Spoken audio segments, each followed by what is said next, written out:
Well, Alan, it was the first day of training today. How did it go for you? Really good. It was great seeing the lads again, obviously, getting them back involved in that. And they know what they expect, the majority of them now, with the pre-seasons that I do with them. And it's a little bit of base fitness and that, but it was great to have them back. And the banter's there straight away. Hunty settled in straight away. He knows the lads, and you can see what kind of personality he's going to bring to the team, which is massive power. And Luke's come in. He hasn't played for a long time. He's got to meet the lads, which is great. And the lads are just chomping at the bit. They want to play football with you. That's all they want to do. It's been such a long time now, but we've just got to bide the time with it and make sure we get the fitness aspect side of it right first before we dive into all the football. And did I see Jamie Holmes amongst the group today? Holmes is flying. He is. He's absolutely flying. He's been doing extra work. He's even trained sessions with the academy on the evenings before we've started pre-season. He's probably way ahead of the lads at the minute regarding his own fitness, and I think it's been a great wake-up call for him. He's even said that having that injury, he's changed his lifestyle a little bit. His eating habits. I've actually heard that he's been out running himself. That's never been Holmes. He's 40. He's looking after himself. It's great to hear that. It's great to hear that because the kid's desperate to do well this year. He felt as though he let people down last year, but it was nothing to do with him. It was just one of them sheer injuries that he's gotten. He's a great kid, and I was really excited by him last year. I think everyone was in pre-season. I would just hope that we can see the best of him this year. Yeah. As well, when the lads were running around the track there, Jared Rivers was way out in front of the others. I think you said to me that he can run forever.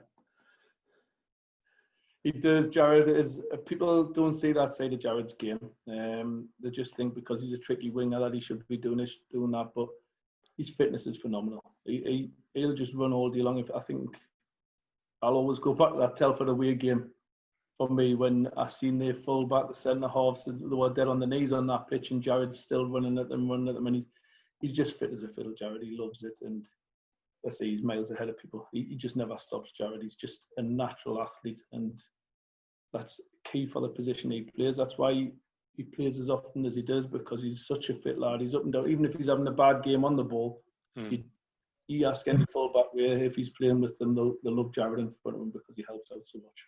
Yeah. So what's the training schedule now? This was day one. Is it now twice a week and something else on a Saturday? Yeah, we're back in on Tuesday, Thursday, and then we'll be back doing a little bit more fitness work again on the track on the Saturday.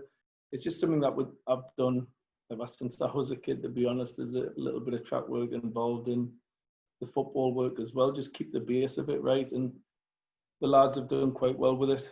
They hate it, don't get us wrong.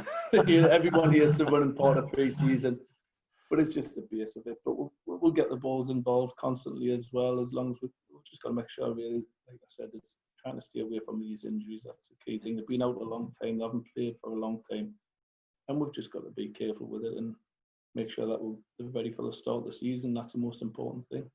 Well, the start of the season's still 6 weeks away, isn't it? This is just day one. No doubt later on you'll be starting to think of friendlies, perhaps.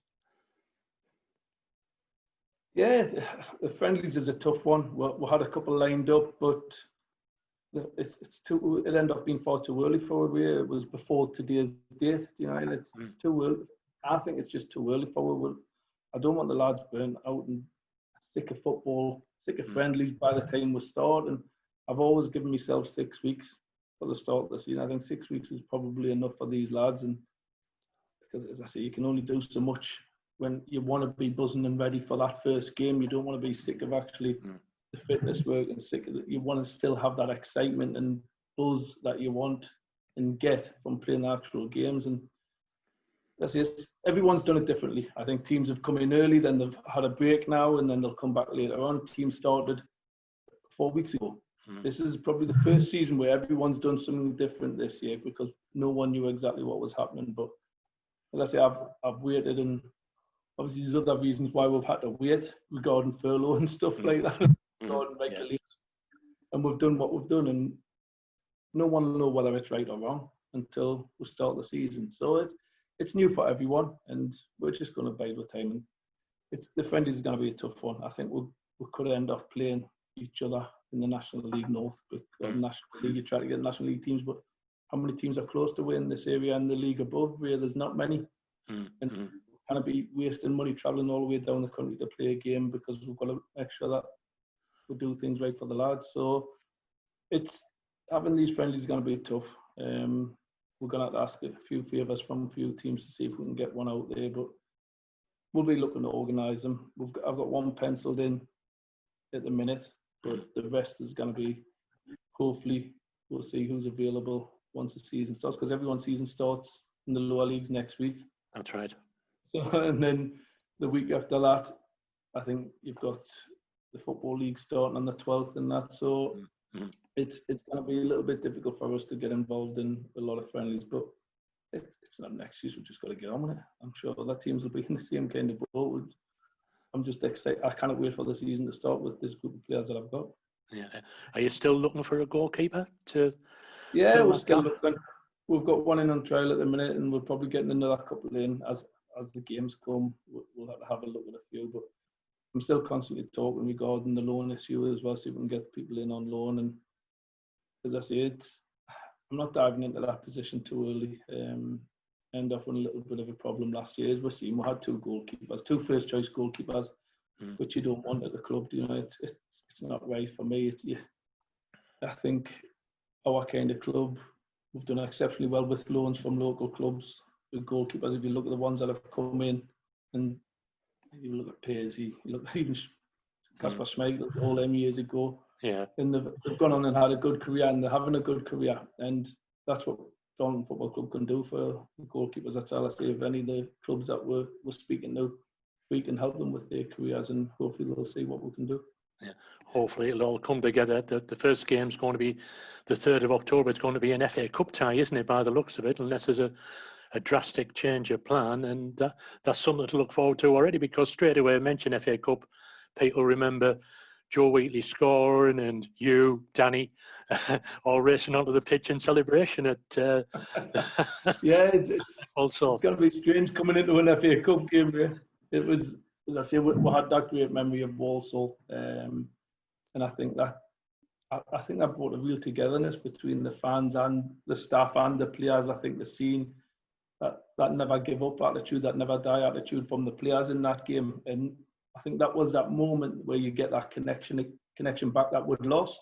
I think that was pivotal. It was huge for the season. It was huge for me being as a manager, the players at the time, and the fans. You could see it just brought everyone back together again. And from then on, I think the lads done exceptionally well. We still have injury problems. We're seeing that, but we kicked on.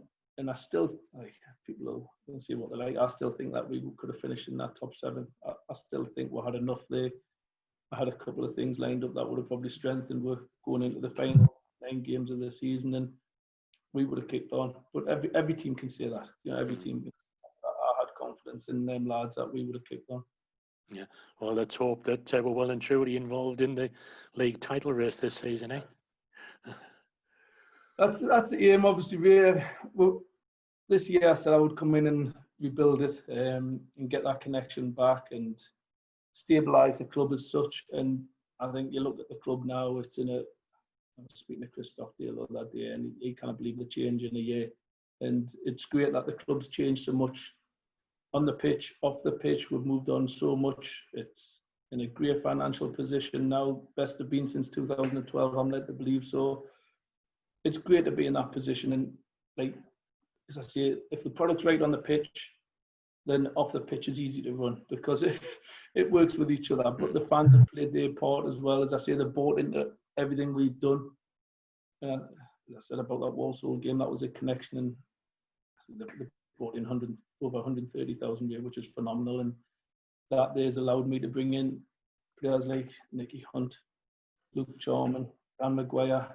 Without that they wouldn't have been in. You know, what we've had because of the situation regarding COVID and not wanting to go overboard and still be safe financially. And as I say, without them, we wouldn't have these type of players come to the football club. So it's moved on massively in a year. I think I was speaking to the lads. I was speaking to Will and said, "Can you remember last year where it was him, Cams, and there was loads of kids training?" There was guys that weren't fit, that weren't really wanting to be here, and I look at it now and it's chalk and cheese, and I'm really pleased with the progress. And this year we've got to make sure that we're, as I say, the lads have even said to me, some of them said that if we don't finish in the playoffs, we've only got ourselves to blame, and that's the kind of attitude I want from the lads. But I think everyone's expecting it now, and that's going to be a lot harder. Great stuff. Well, let's hope the rest are close. The pre-season goes well, Alan, and hopefully as well we might be chatting about a new keeper next time, eh? Yeah, as I say, I'll be patient with that one. I'm not gonna dive in, but there's still a lot available. The football league season starts well before ours, so that's when you can start looking at the loans, because the keepers will be where they need to be at that time.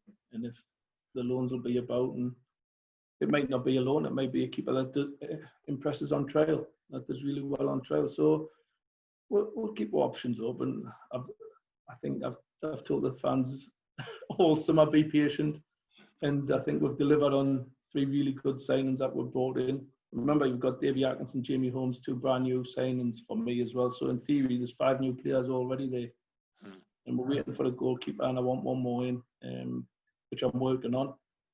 And if I can get the ones in that I believe I can get in, then I think we're looking for an exciting season.